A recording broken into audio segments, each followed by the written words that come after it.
Irmãos, hoje eu começo com você uma série muito querida por mim.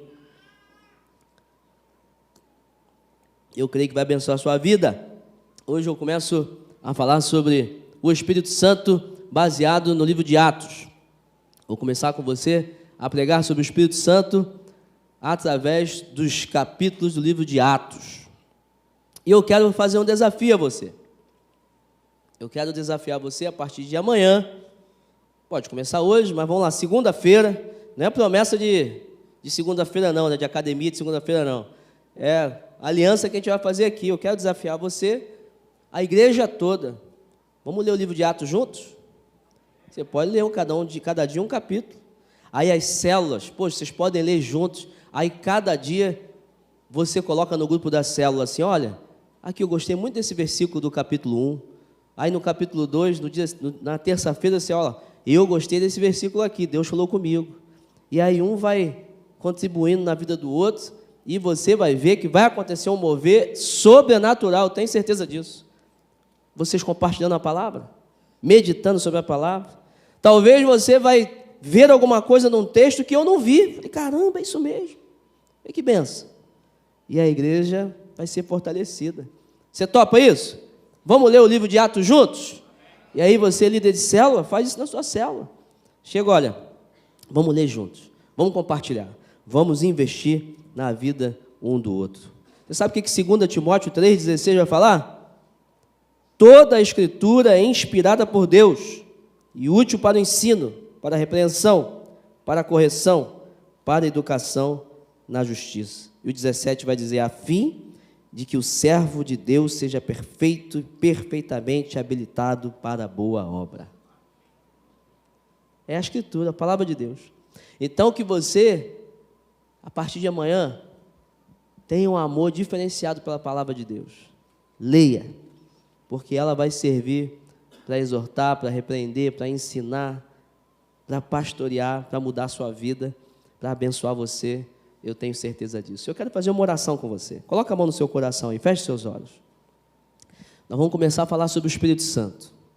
E eu quero que você faça uma oração comigo. Eu vou orar aqui. Você repete aí no seu coração, ninguém precisa escutar. Mas diga assim, Espírito Santo, eu quero conhecer mais o Senhor. Eu quero ser conduzido pelo Senhor.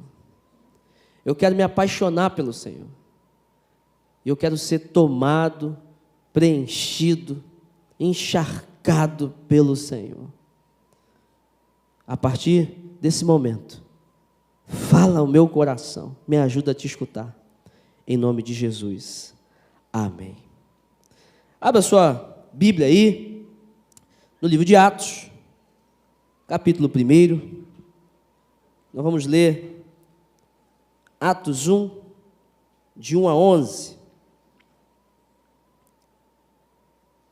Livro de Atos, logo depois ali do Evangelho de João, Atos 1,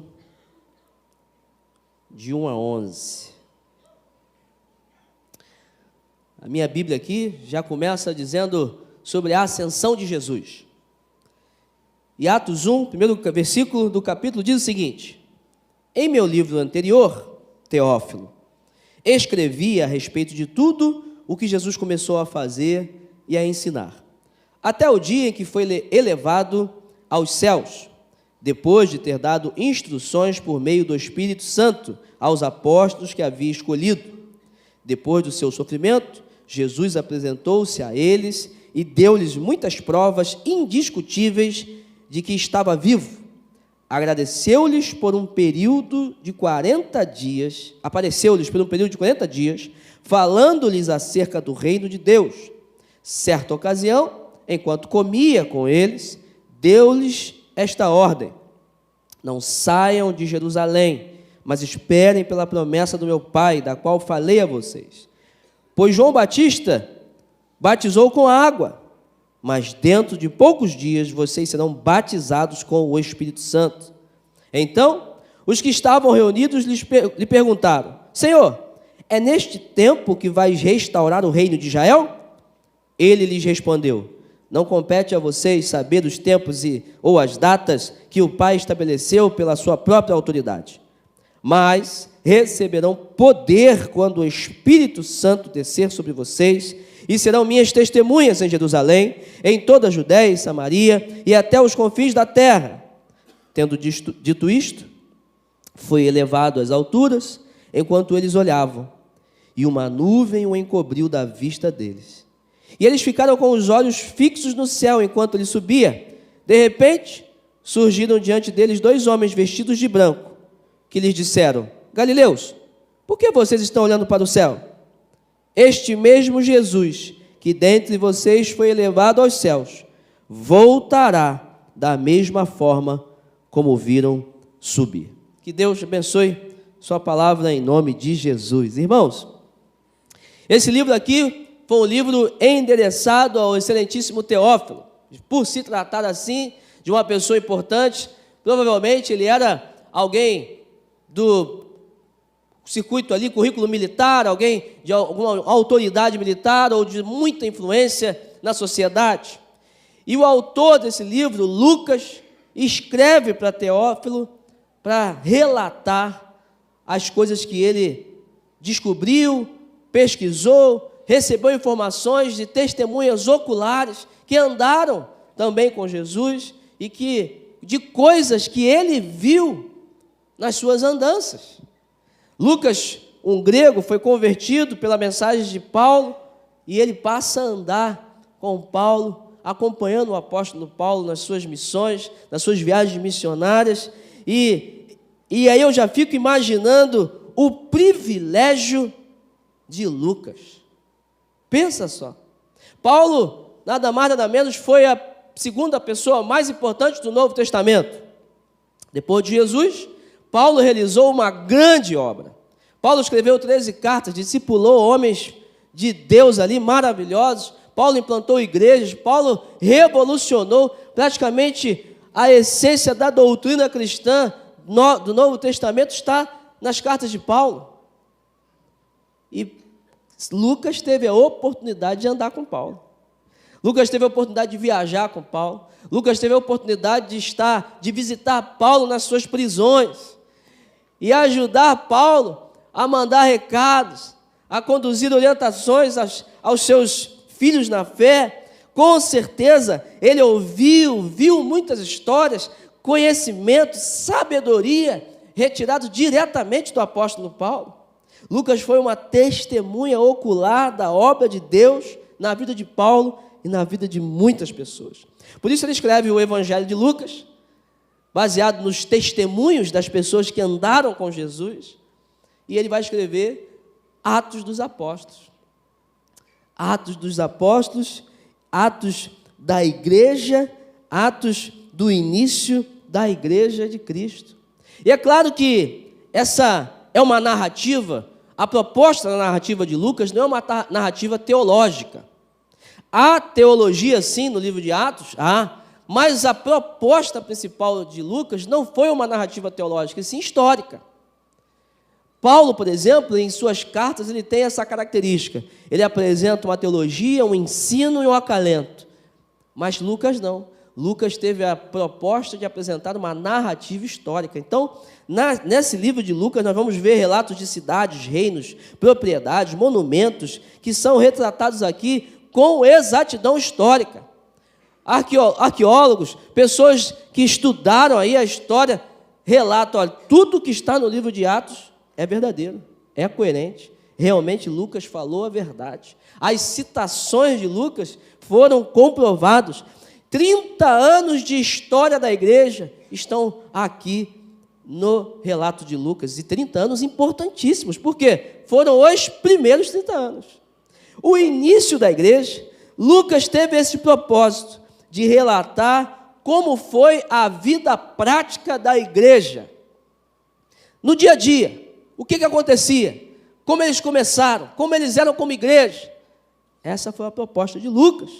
O livro de Atos é uma história da teologia praticada e não apenas discursada. Por isso que muitos teólogos, eles vão dizer o seguinte: eu gostaria muito disso, mas não estou falando mal de quem escreveu ali quem compilou o estudo bíblico, não, os livros bíblicos não, mas eu gosto de chamar Atos, não de Atos dos Apóstolos, mas gosto de chamar de Atos do Espírito Santo na vida dos apóstolos. Porque o grande protagonista do livro de Atos é o Espírito Santo.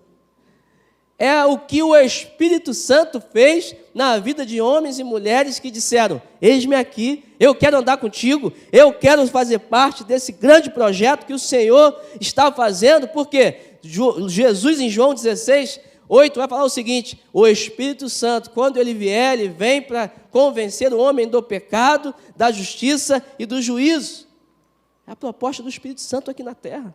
Além de te consolar, além de te pastorear, de interceder por você, né, de ajudar você a interceder, ajudar você a caminhar, mas o Espírito Santo tem o papel de convencer o homem do pecado, da justiça e do juízo. E esses homens e mulheres de Deus relatados aqui no livro de Atos fizeram parte do início dessa obra redentora, do início dessa obra do Espírito Santo aqui na terra. Este livro é uma cópia fiel de situações onde o Espírito Santo conduziu a vida dos apóstolos, dos discípulos, dos homens e das mulheres de Deus. Ele começou um movimento que alcançou a gente. Um movimento guiado, conduzido pelo Espírito Santo. A igreja aqui, ela é totalmente imperativa e atuante. Quando você lê o livro de Atos, você percebe a figura da igreja como alguém muito atuante, muito imperativo ali na vida da sociedade local. Você vai ver a importância da igreja, a importância da ação da igreja, a importância de entendermos o que é a igreja, para que nós vivamos igreja. Porque o livro de Atos foi como se Deus tivesse falado o seguinte: olha, eu tenho anos e anos e anos para ganhar muitas pessoas. Muitas igrejas locais existirão, mas elas precisam de uma referência, para saberem como elas devem ser. Como elas devem ser como igreja. Como é que é a vida da igreja? Pois é, Atos relata para a gente como a igreja precisa ser. E a pergunta que fica é: será que nós temos sido uma igreja como a igreja de Atos foi? Uma igreja onde o Espírito Santo dominava as pessoas, sinais e maravilhas, prodígios, milagres, poder de Deus revelado, coisas acontecendo, pessoas se convertendo, uma união fora do comum, um amor presente entre os irmãos. Será que nós somos essa igreja hoje? Uma igreja com uma experiência de dependência e ação de Deus. Assim, era essa igreja. Tomados por uma convicção de pecado. Você vai ver em Atos 2 que a igreja tinha temor. E você acompanhou essa série que eu preguei há pouco tempo atrás aqui, há uns domingos atrás, sobre temor. A igreja de Atos, eles eram tomados pelo temor. Nós não podemos pecar. Porque se a gente pecar, quebramos nossa comunhão com Deus. E nós não queremos isso. Uma igreja cheia do Espírito Santo, com manifestações espirituais, com uma profunda vontade de vencer as mazelas, as fraquezas do nosso corpo, da nossa vida, procurando viver em excelência para o Senhor. Procurando viver uma igreja onde todos eram atendidos, ninguém tinha falta de nada, as pessoas se importavam umas com as outras, não havia um egoísmo, muito pelo contrário, havia um compartilhar natural para que todas as pessoas tivessem a oportunidade de viver dignamente. Uma igreja que você vai ver que era fogo puro. Coisas aconteciam. A manifestação de Deus era real. Homens e mulheres aí andando com bola de fogo na sociedade, orando, curando gente, libertando demônio, as casas sendo transformadas, famílias, coisas acontecendo, coisas sobrenaturais. Só que o seguinte, infelizmente, a chama foi se apagando. Você vai olhar no livro de Atos, essa realidade de igreja, 30 anos. Mas a igreja passa o primeiro século, a igreja vai avançando, vai alcançando territórios, vai expandindo, a igreja chega na Europa. Um dos maiores objetivos da igreja na época era esse, alcançar a Europa, toda a Ásia. E você vai ver a Europa hoje, se você já teve a oportunidade de ir na Europa, você vai ver a triste realidade de igrejas que impactaram a humanidade nos séculos passados. Celeiros onde missionários e homens e mulheres de Deus, avivalistas, impactaram o mundo. Hoje são boates, hoje são restaurantes. Você vai ver uma igreja, poxa, ó, tal avivalista pregou aqui, pregava para milhares de pessoas, daqui saíram missionários para todo mundo, hoje é uma boate. Você vai ver na Europa o cristianismo já numa situação de, além de frieza, porque está frio ainda está vivo. Não, hoje tem lugares que o cristianismo morreu mesmo. E quando eu digo morreu, não que Cristo morreu, não que a igreja morreu, mas os cristãos ali já morreram. Não existe ali um avivamento, um fogo, não existe alguém ali que busca Deus como buscava antes. E aí, vem uma outra pergunta. Será que isso não pode acontecer com a gente aqui no Brasil também? Será que nós estamos livres disso? Daqui a 50 anos, 100 anos, 500 anos, como é que estará a igreja brasileira? Será que nós vamos passar pela mesma coisa que a Europa passou? Eu vou te falar, quem está passando por isso hoje? Os Estados Unidos. Um país missionário, um país protestante, hoje está vivendo uma frieza espiritual. Será que nós vamos viver isso também? Porque tem outro caminho. Tem uma outra pergunta. Será que então, ao invés de vivermos essa frieza, não podemos olhar para trás, para esses 30 anos da igreja primitiva e falar assim, não, nós queremos viver esse aquecimento. Nós queremos nos aquecer mais. Nós queremos mais do Espírito Santo, porque se acreditamos que Deus é um Deus infinito, todo-poderoso, aquilo que Ele fez na igreja primitiva ainda é pouco, Ele pode fazer mais. O que Ele fez nos 30 anos da igreja primitiva, Ele pode fazer muito mais. E nós podemos ser, talvez, a nova Antioquia. Você lembra de Antioquia? Lá em Atos 11, quando o povo vai para Antioquia, eles vão falar o seguinte, olha, o povo era tão parecido com Jesus, que foi a primeira vez que eles foram chamados de cristãos. O povo tinha tanto de Deus, tanto fogo, tanto do Espírito Santo, que eles foram reconhecidos. Esse povo é diferente. Esse povo adora Jesus. Nós podemos viver isso hoje? E será que nós estamos caminhando para isso mesmo? A proposta dessa série de mensagens no livro de Atos é fazer você despertar para a necessidade que você, que eu, que nós como igreja temos de viver uma profunda relação com o Espírito Santo. Nós podemos ter um culto legal, podemos ter uma palavra boa, um louvor legal, um clima, aconchegante, você pode vir tranquilo, mas se você não tiver a manifestação do Espírito Santo, de nada vai valer. Se você não vem para a igreja para se encontrar com o corpo de Cristo e viver uma manifestação do Espírito Santo, você está vindo por pouca coisa.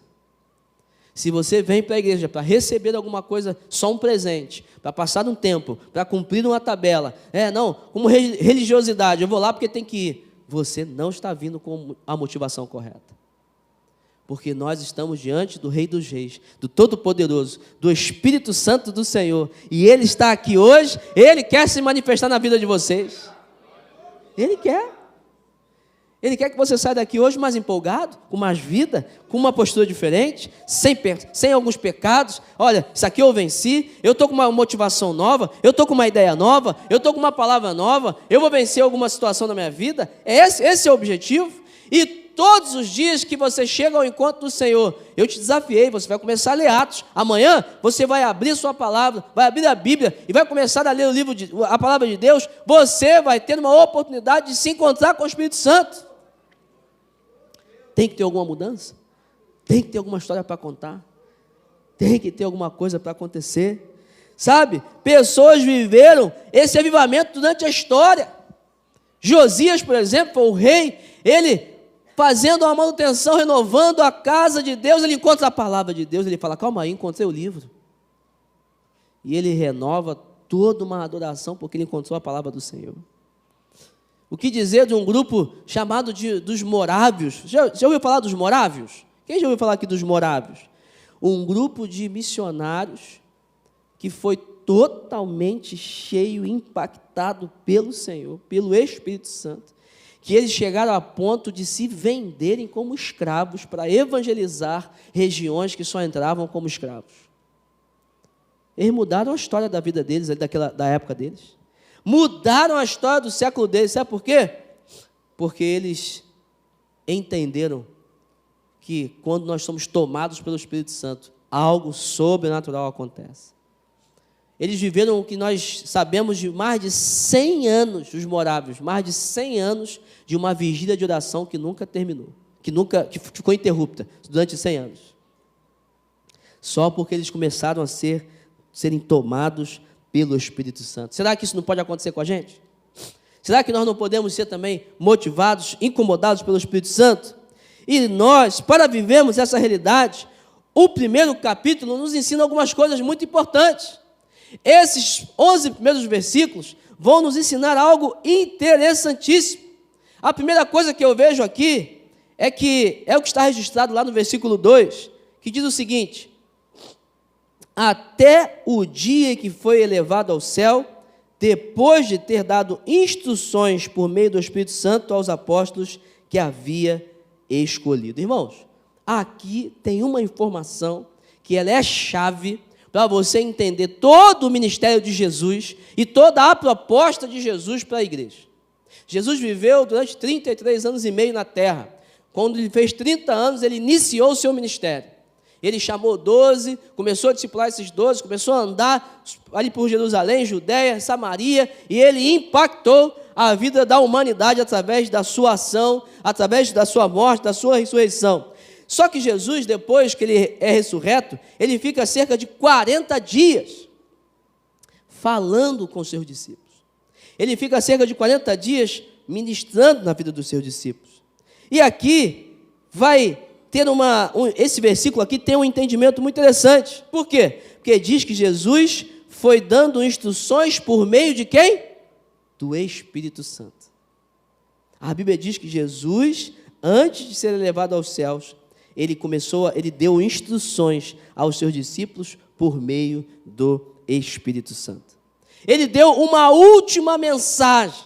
Ele reuniu os seus discípulos e falou o seguinte: olha, vivemos juntos, tivemos um ministério lindo, eu realizei aqui a vontade do Pai, eu morri pela humanidade, eu paguei, eu estou aqui com a chave da morte.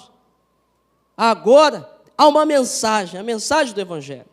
Todos que creem nessa mensagem são salvos, porque eu venci a morte, eu venci o mundo. Só que agora vocês vão ser enviados, e vocês vão levar essa mensagem para todos os lugares.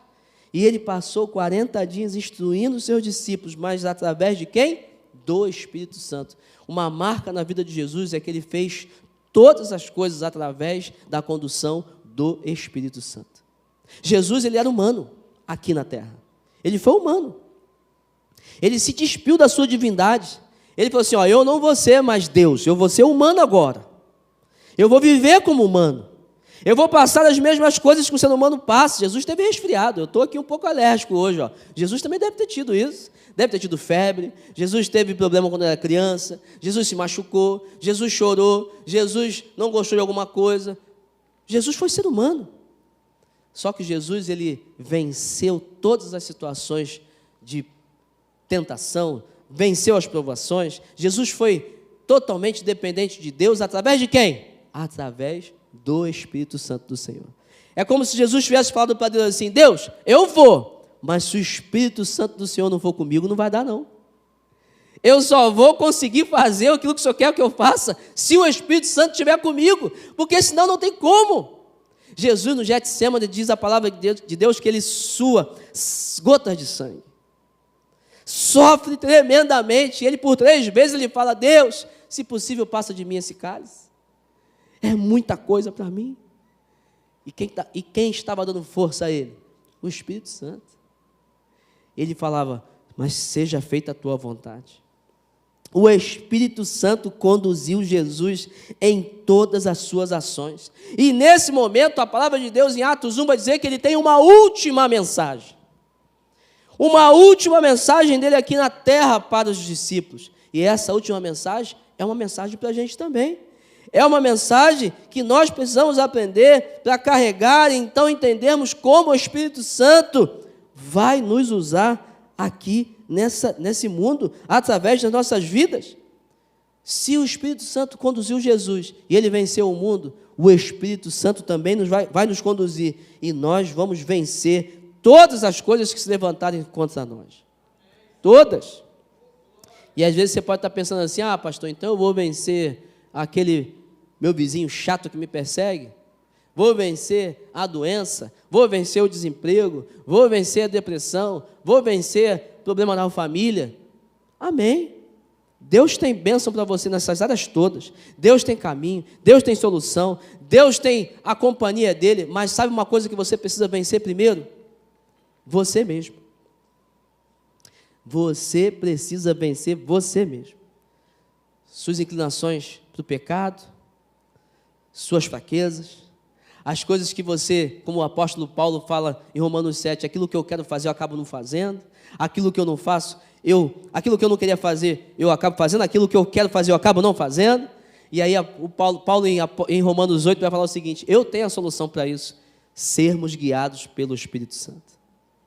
É só através do Espírito Santo que nós conseguimos vencer aquilo que nos derrota, nossa carne.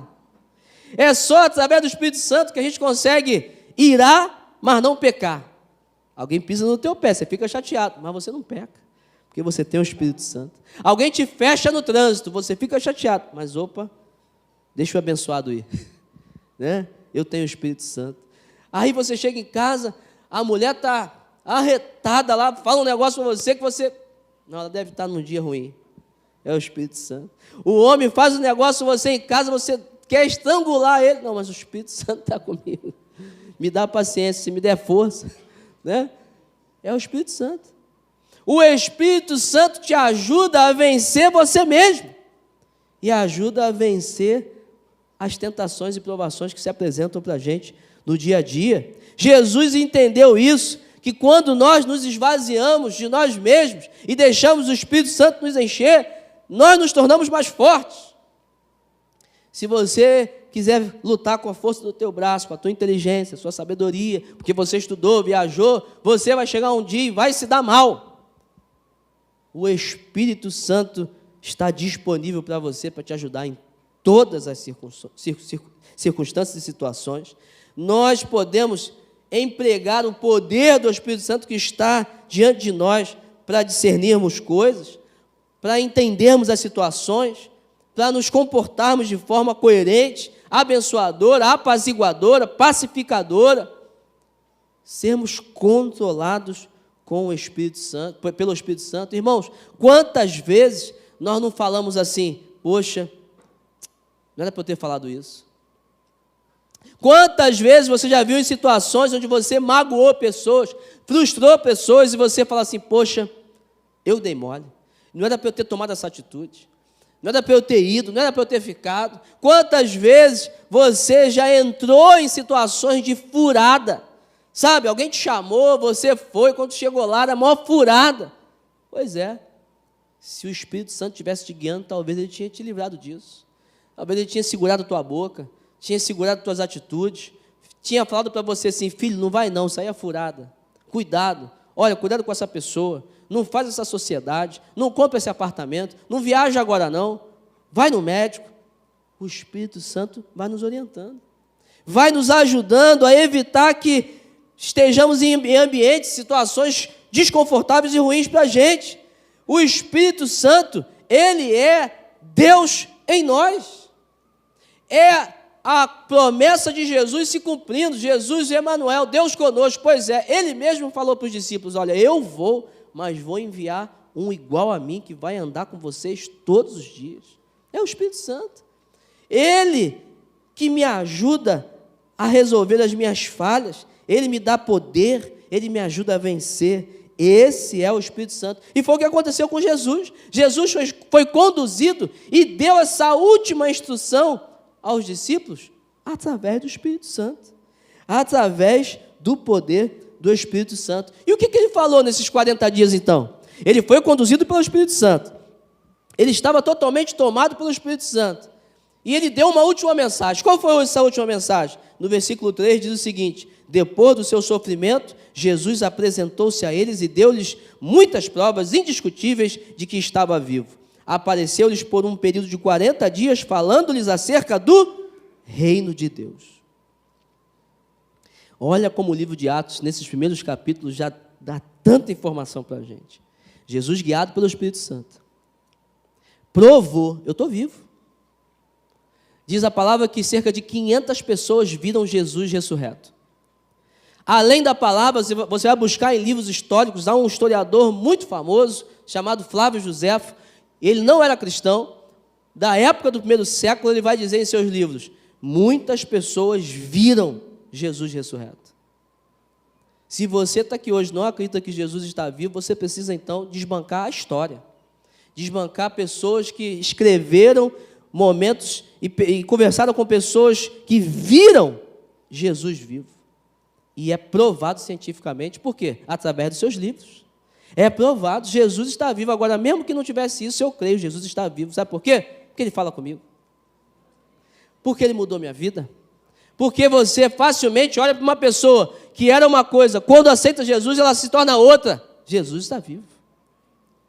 E nesse período, Jesus, Ele fala sobre o quê? Sobre o reino de Deus. Durante 40 dias, antes de subir aos céus, Jesus se assenta ao lado das pessoas e Jesus fala sobre um assunto: o reino de Deus.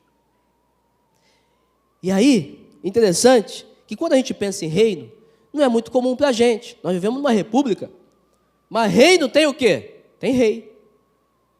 E rei que tem rei, reino tem reino, tem reino que tem rei, tem o que também? Tem súditos.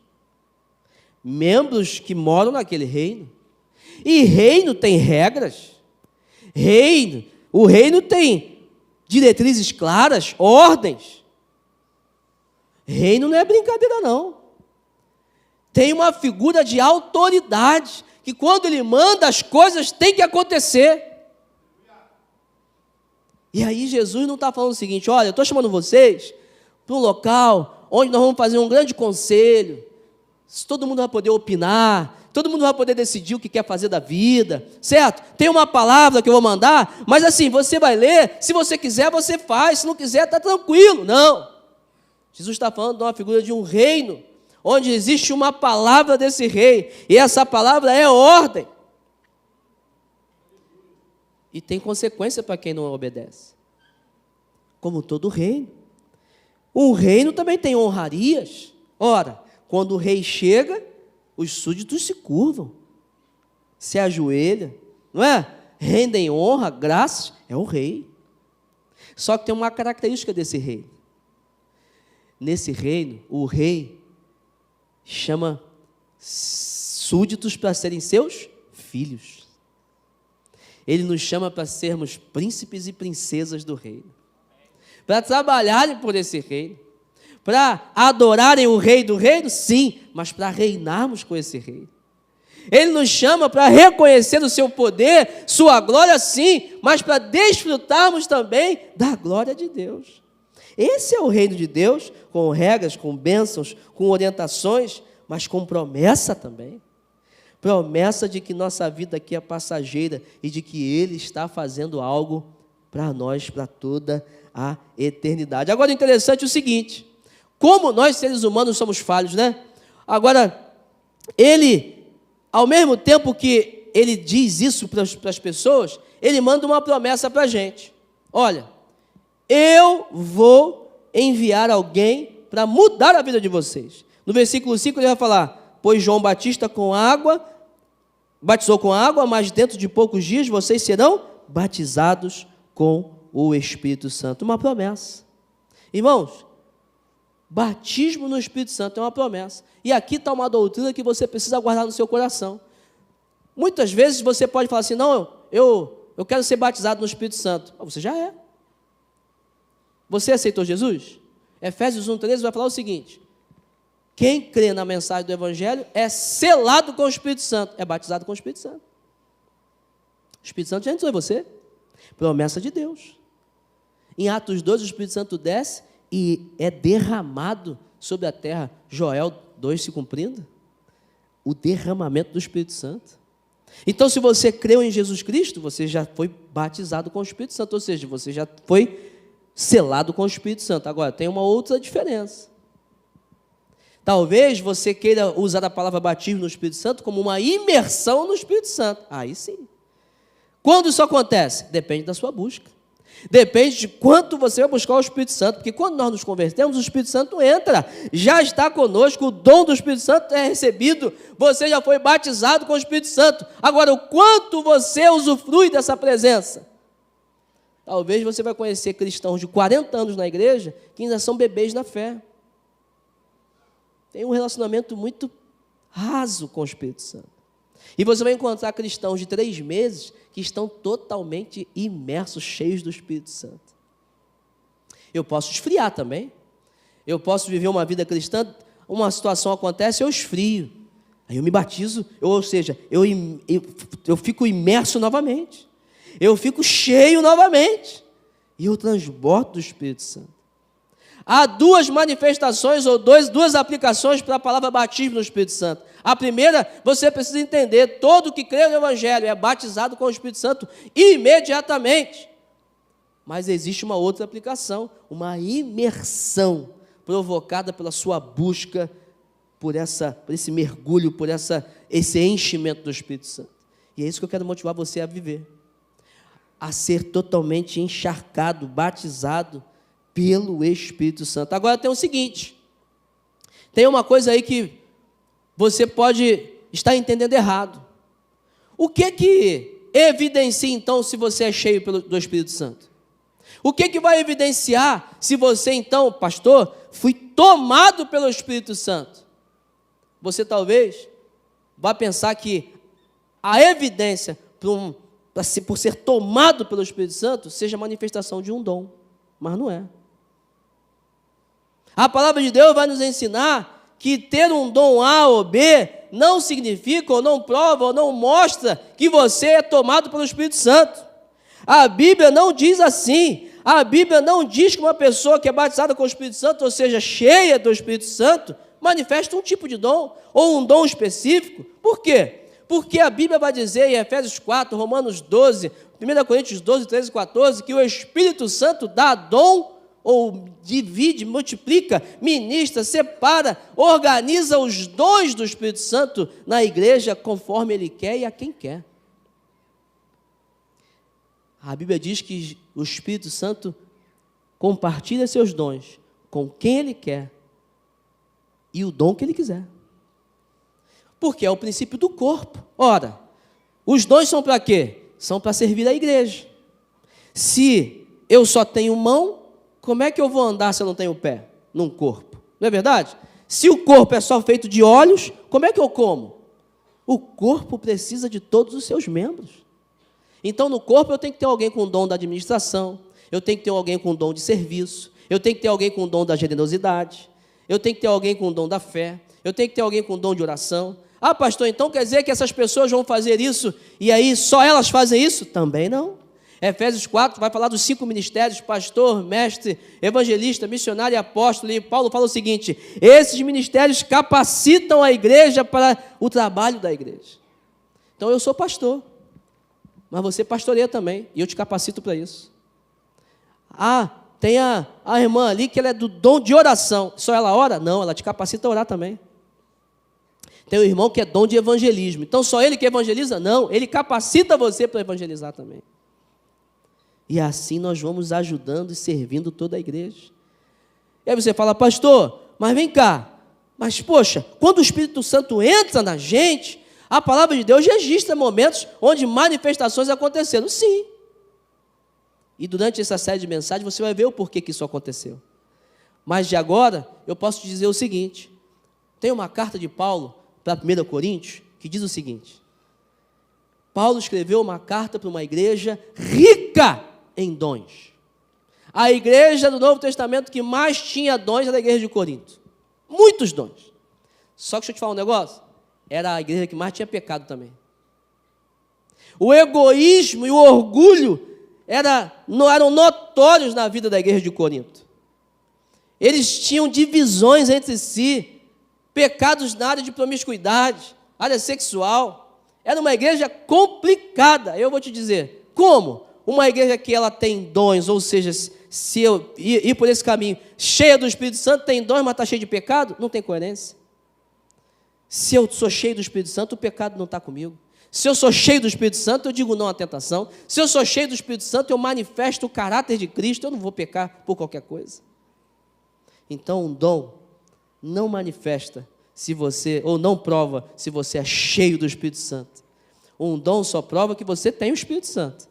Mas um dom sem a unção do Espírito Santo é como o 1 Coríntios vai dizer, é como um sino batendo sem sentido nenhum. É como você podendo dar tudo que você tem aos pobres, mas sem o dom primário que é o do amor, não adianta nada.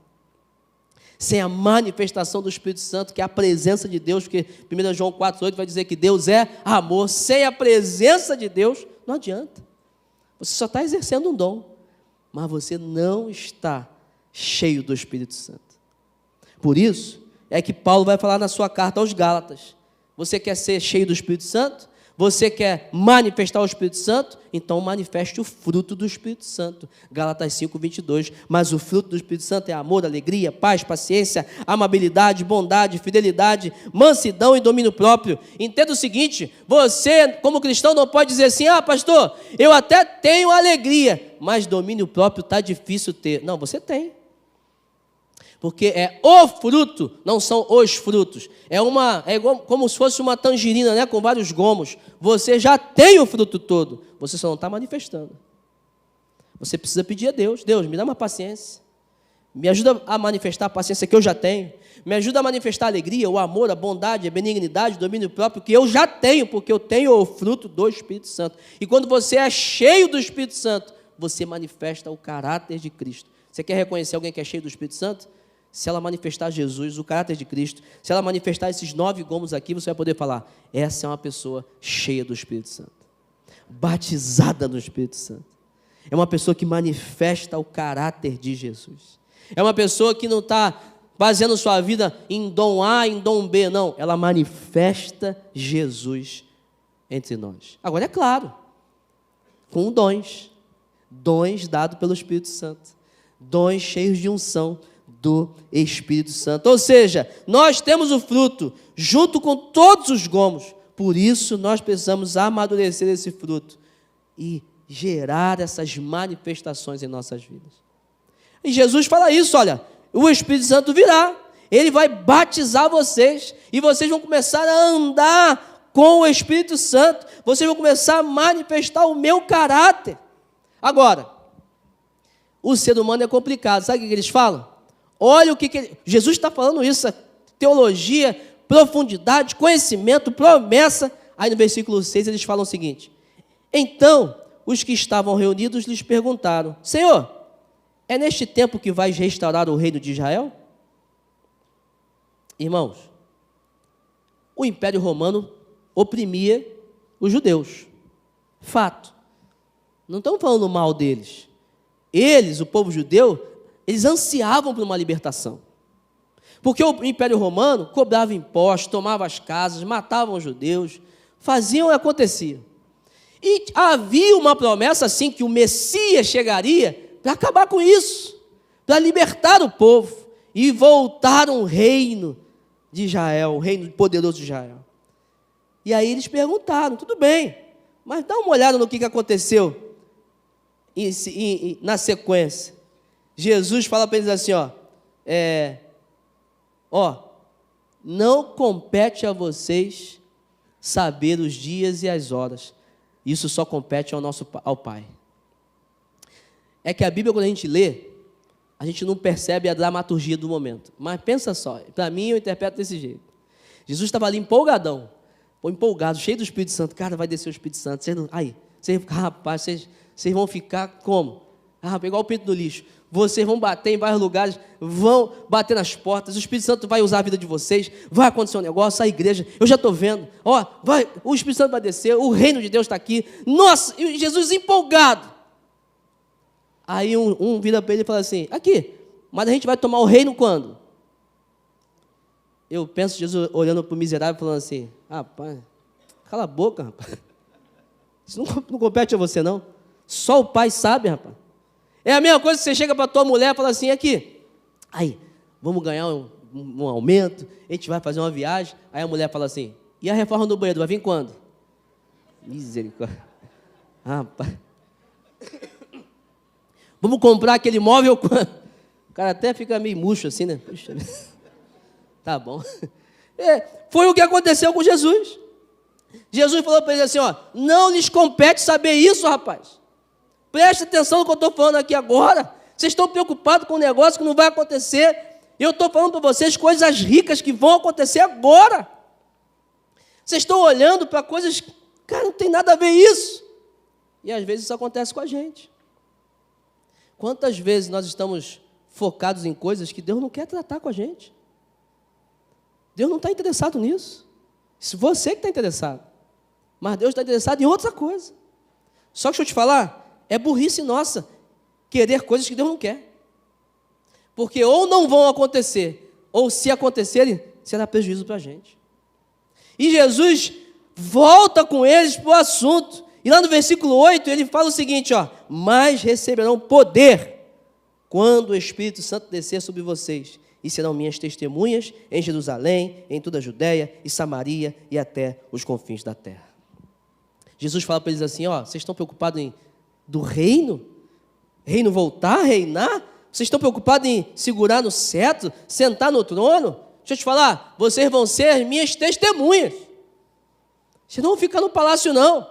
Vocês vão ser enviados. Vocês vão percorrer o mundo pregando o Evangelho. É isso que vocês vão fazer.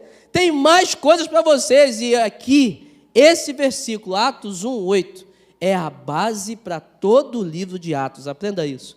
Atos 1:8 é a base para todo o livro de Atos. Porque diz, Jesus lança uma promessa, o Evangelho vai chegar na Judéia, Samaria, Jerusalém, Judéia, Samaria e todos os confins da terra. Aonde estão os confins da terra? Nós aqui. Diz a Bíblia, em Atos você vai ver isso, o Evangelho sendo desenvolvido em Jerusalém, Judéia, Samaria, e até o último capítulo de Atos você vai ver ele se desenvolvendo em todas as áreas da terra. Esse versículo mostra para a gente a intenção de Jesus com a descida do Espírito Santo. Ou seja, o Espírito Santo não vem para a gente praticar apenas um dom. O Espírito Santo não vem para eu ter só a presença de Jesus, não. O Espírito Santo vem para sermos testemunhas. Esse é o objetivo, ó. Ele virá para que vocês sejam testemunhas através da manifestação do poder que Ele exercerá em vocês. Testemunhar é falar daquilo que viu, é falar daquilo que sentiu, é falar o seguinte, olha, aconteceu comigo, pode acontecer com você, eu vi, então eu estou sendo testemunha. Será que eu e você temos sido essa testemunha? Será que nós estamos testemunhando algo para alguém, gente? Sabe, aqui isso me impactou muito, porque às vezes a gente não tem nada para falar de Jesus para os outros. Talvez é porque nós não temos visto nada mesmo. Talvez você vai dar desculpa aqui. Não, é porque no trabalho é muito ético, é porque eu respeito as pessoas. Não, talvez é porque você não tem nada para falar mesmo. Porque você não é testemunha de nada. Porque não tem nenhum poder, não tem nada acontecendo na tua vida. Porque você não vê nada, porque você não busca nada. Mas o que a revelação de Deus traz para a gente é o seguinte: eu vou lançar poder em vocês, e vocês serão minhas testemunhas. Esse poder aqui no original é dunamis, mesma origem da palavra dinamite, ou seja, Jesus está falando o seguinte: vai ter um poder em vocês explosivo. Vocês vão chegar no trabalho, bomba, Jesus para todo mundo. Né? Você vai pedir a palavra, caramba, a palavra de Deus foi lançada aí. Você vai ver alguma coisa errada, não vai poder ficar omisso. Não, isso aqui não é de Deus, não. Você vai ser testemunha viva de Deus. E me impressiona muito o que diz lá no versículo 16, no Lima, ele diz o seguinte: irmãos, era necessário que se cumprisse a Escritura, que o Espírito Santo predisse por boca de Davi a respeito de Judas, que serviu de guia aos que prenderam Jesus. Sabe o que é isso aqui? Já não é mais Jesus dizendo, são os discípulos. Quando o Espírito Santo desce, quando o Espírito Santo começa a manifestar, as coisas acontecem. Isso aqui é um relato dos discípulos falando sobre o que Davi disse.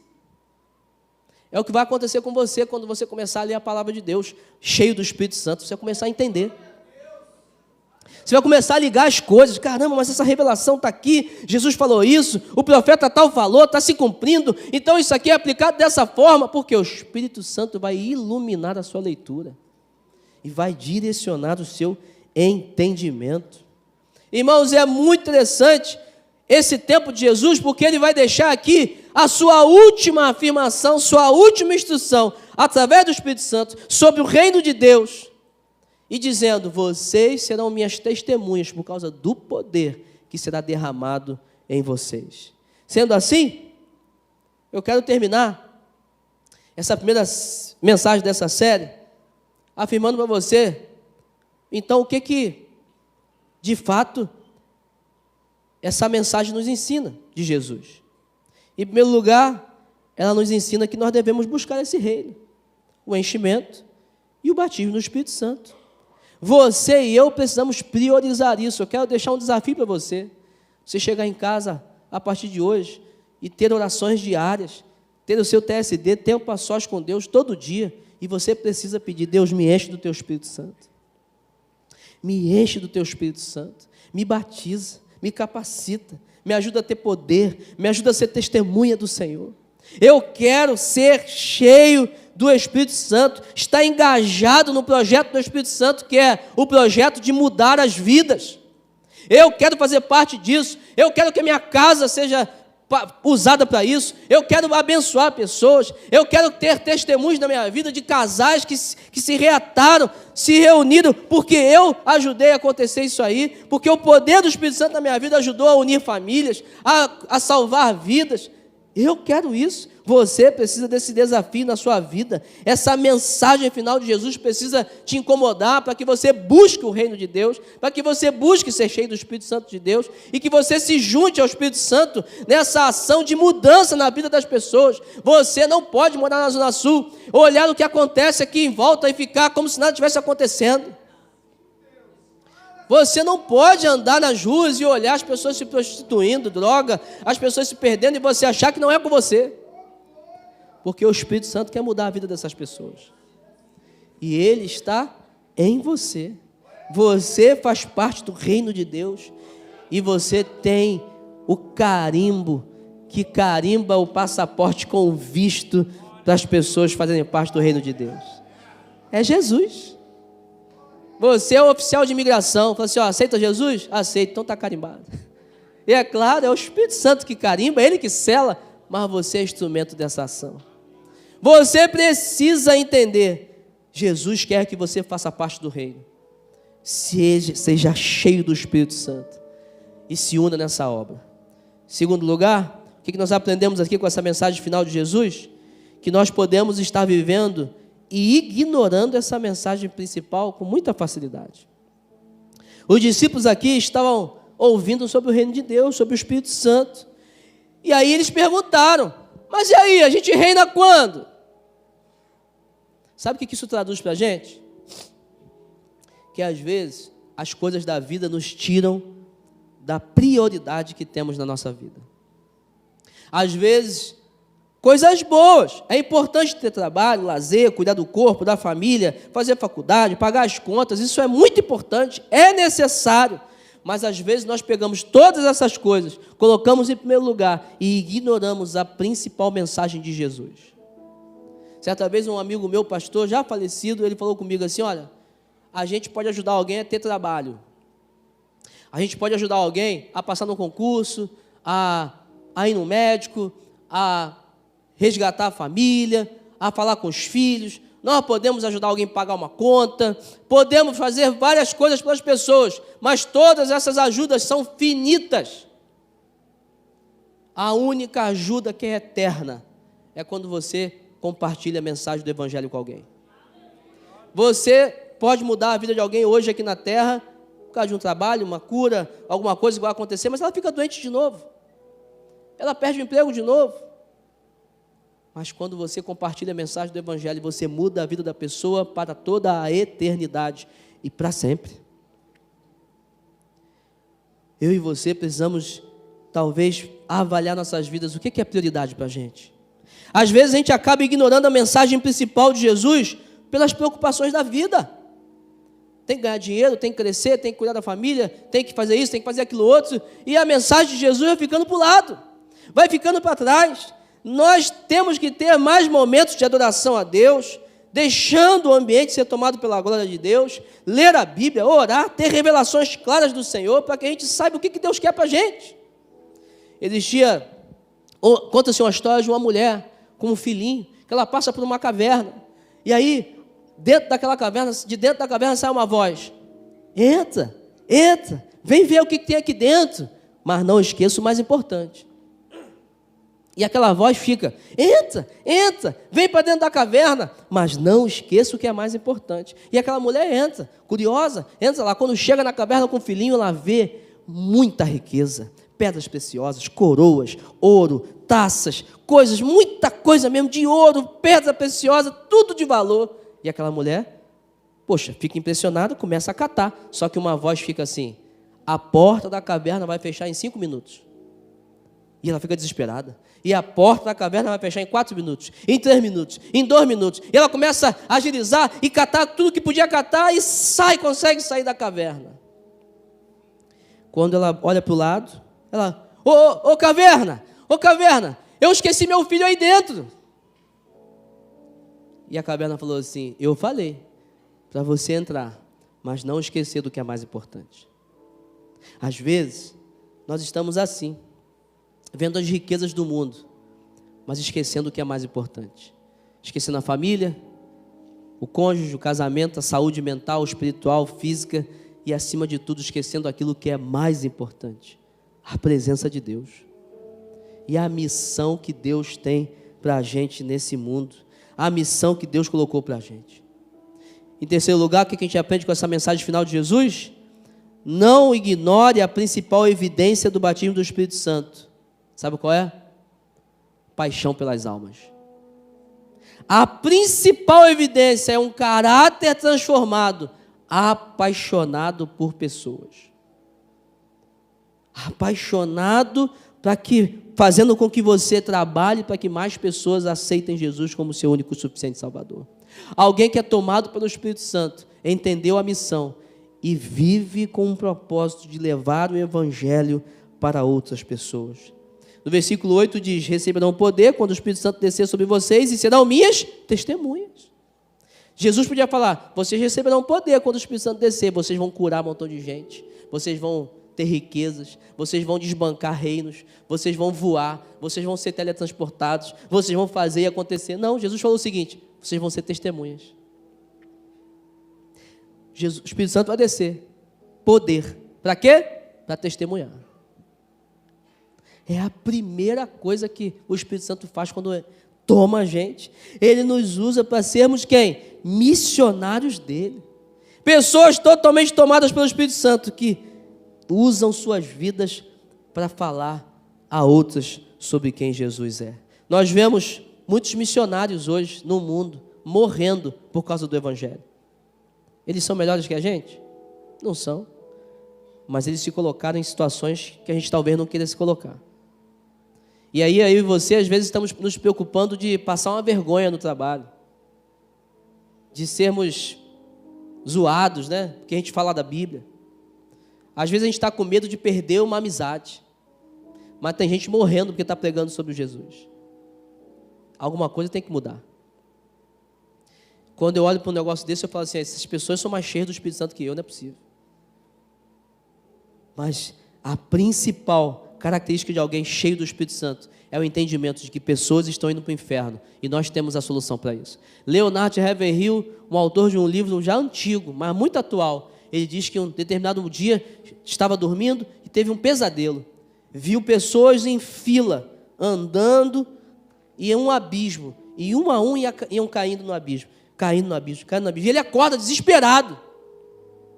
E o Espírito Santo fala para ele assim: pois é, Leonardo, é o que eu vejo todos os dias, pessoas morrendo sem Jesus, indo para o inferno. Se a gente não acordar para isso, se a gente não for cheio do Espírito Santo, muitas pessoas ao nosso lado vão para o inferno, e a gente não fez nada para ajudar. Por isso que você precisa convidar pessoas para a sua célula, para vir na igreja, para você pregar sobre o Evangelho, falar sobre Jesus, porque eu e você temos uma missão aqui na terra, quando somos cheios do Espírito Santo. E quarto lugar, o que a gente aprende sobre essa mensagem final? Que podemos estar ignorando o fato de que servir não é opcional a quem conheceu o Espírito Santo. Haverá prestação de contas. Irmãos, isso aqui é assustador. Não é um reino? Tem rei, tem ordem. Se não cumpre, tem julgamento. Versículo 11 vai dizer: Galileus, por que vocês estão olhando para os céus? Este mesmo Jesus que dentre vocês foi elevado ao céu, voltará da mesma forma como o viram subir. A Bíblia diz que quando Jesus voltar, ele vai voltar para julgar a terra. E quando ele voltar, ele vai mostrar para a gente aqui: Vinícius, a sua vida foi assim. Legal. Você fez coisa boa, fez coisa ruim, está aqui o seu julgamento. Todos nós vamos ser colocados diante de Deus e seremos julgados. Um filme da nossa vida vai passar e receberemos a sentença. Haverá prestação de contas. Se a gente ignorar essa mensagem de Jesus, Ele vai nos cobrar um dia. E você precisa ser cheio do Espírito Santo hoje, para evitar ser cobrado pelo Espírito Santo na eternidade, ou diante do trono do Senhor. Seja julgado aqui na terra, seja exortado aqui, mude seu comportamento aqui, para que você se apresente diante de Deus quando Ele voltar, dizendo o seguinte: olha, eu fiz tudo o que eu pude, eu me enchi do Senhor, eu falhei, mas eu tentei acertar em todos os momentos, porque eu vivi uma vida cheia do Espírito Santo. E eu quero fazer nesse momento uma oração com você. Eu quero convidar você a baixar sua cabeça, fechar seus olhos, te dizer o seguinte: quando nós começamos a andar com o Espírito Santo, os sonhos pessoais passam a ser os sonhos do Espírito Santo para a gente. Talvez você esteja aqui e você não saiba os sonhos de Deus para você, mas eu te falar, o primeiro sonho de Deus para você é você ter Jesus. Esse é o primeiro sonho de Deus para você, ter Jesus no seu coração. Aí, Jesus é uma chave, é a porta. Quando você tem Jesus, é aberto para você a sala onde estão todas as coisas que Deus tem para você. Mas primeiro você precisa de Jesus.